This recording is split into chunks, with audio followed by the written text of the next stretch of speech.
aujourd'hui, donc le sujet de discussion que nous avons, c'était quels sont les enjeux aujourd'hui pour les ressources humaines en Afrique. Et si je devais résumer, les enjeux sont multiples, mais aujourd'hui nous avons un enjeu de taille qui est le développement des compétences en Afrique, avec comme j'ai envie de dire comme mot d'ordre, c'est le Think Local.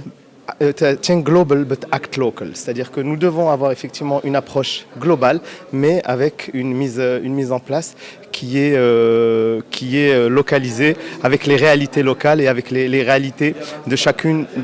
des contrées ou de chacun des pays où nous voulons implanter nos ressources humaines. Vouloir prendre des modèles et les implanter tels quels dans des pays quels qu'ils soient ne marche pas parce qu'il y a les spécificités locales, il y a des réalités dont il faut tenir compte. Donc aujourd'hui, les autres enjeux que je peux citer, ce sont bien sûr le développement des compétences, c'est bien sûr l'arrivée en masse de l'intelligence artificielle, de la transformation digitale. Donc tous ces aspects doivent être faits, encore une fois, avec cette réalité qu'est la réalité africaine et les réalités locales, ou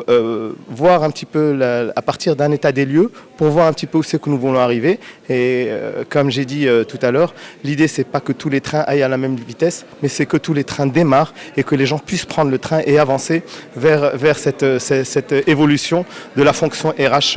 en Afrique et en accompagnant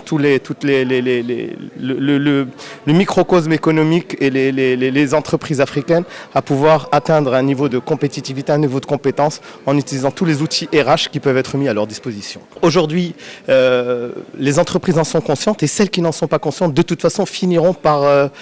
prendre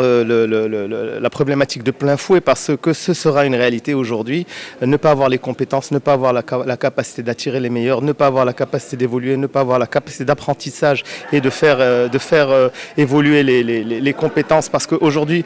que nous le voulions ou non, même avec aujourd'hui le développement de toute cette intelligence artificielle, ça restera toujours l'homme qui sera derrière toutes ces machines et toutes ces technologies. Et c'est par le développement de l'homme et des compétences humaines que les entreprises africaines et de par le monde arriveront à atteindre leur niveau escompté.